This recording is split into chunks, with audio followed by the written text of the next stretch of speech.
In the news this week, Second Chance, the Indigenous jobs program making a fresh start for ex-prisoners. Welcome home. WA's borders to reopen as coronavirus numbers remain low. State's lowest paid Fiona Stanley Hospital workers demand better. And on Western Perspective, an analysis on the outlook for the Biden administration. This is the Evening News with Ivan Leung and Sarah Smith. Good evening. Indigenous ex-prisoners on the fast track to a new chance at life through a program skilling them for jobs in construction and mining. There are calls for the program to expand across WA and the nation following its success at reducing reoffending. We begin with Nelson Liu's exclusive report. The start of a new beginning outside prison. And Theron is glad to have a second chance.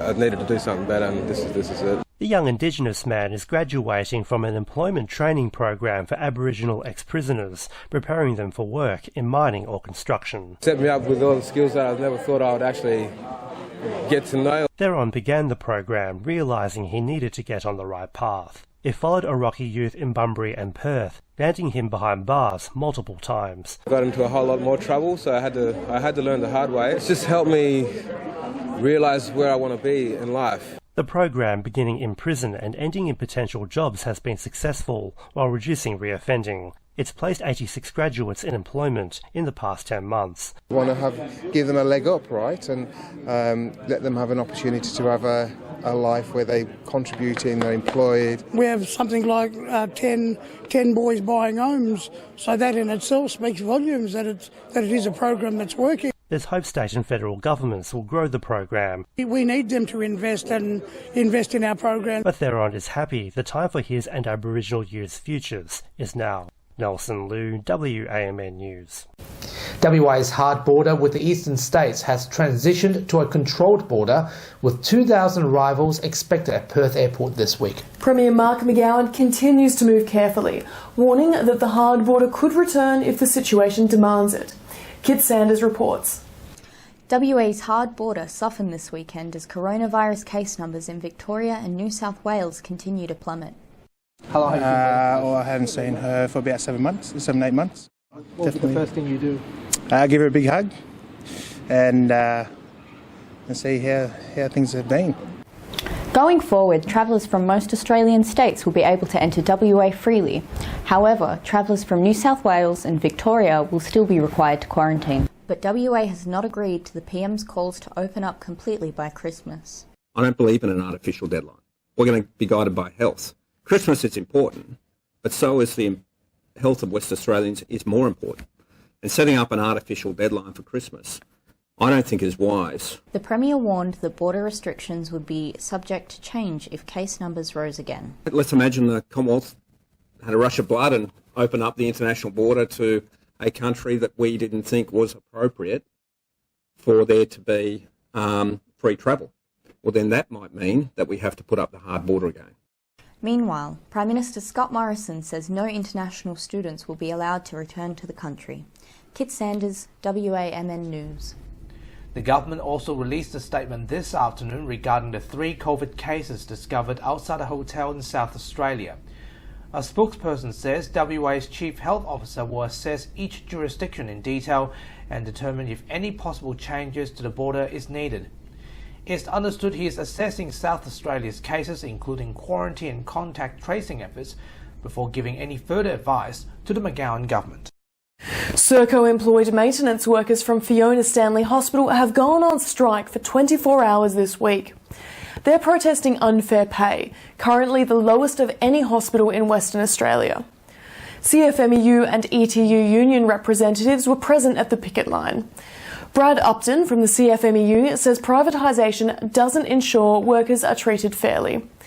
The protesters battled wind and rain, calling on Serco to continue negotiating with union representatives for an improved enterprise bargaining agreement. They come here and they've worked very hard through the COVID to make sure everything kept moving and keep operating, and realistically their pays are that far behind that they should be working it harder at getting their pays up to a good payable condition, or the government should come step in and take them back on board.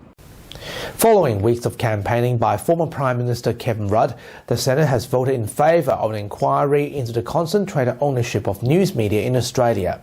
Media, Entertainment and Arts Alliance WA President Martin Turner said Rupert Murdoch's powerful News Corp has a clear organisational bias. Writing a piece of information that seems credible is incredibly powerful.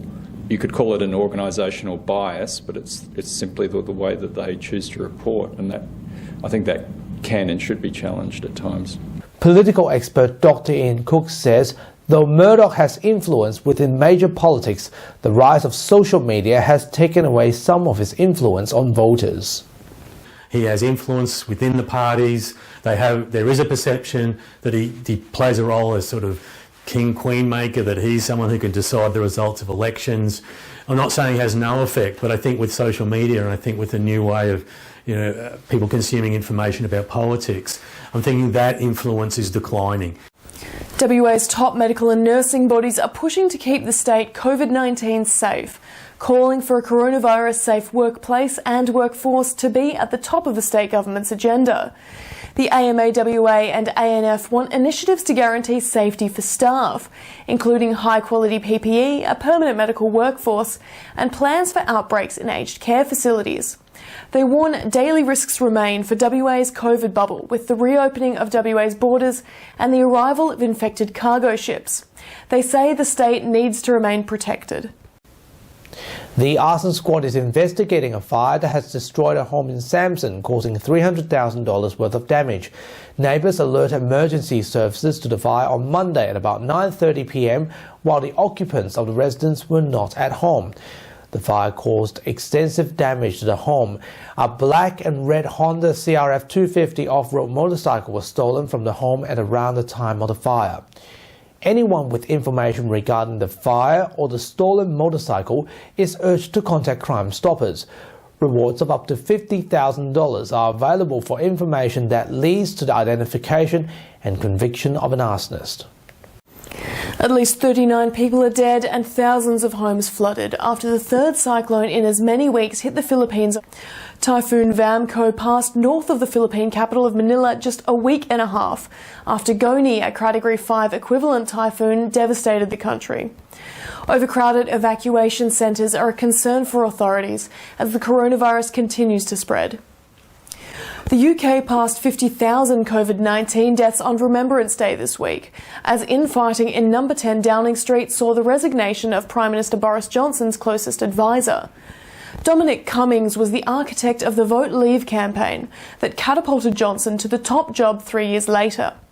He will leave the job by Christmas and is the second key advisor to resign in as many days, after Communications Director Lee Kane also announced his departure.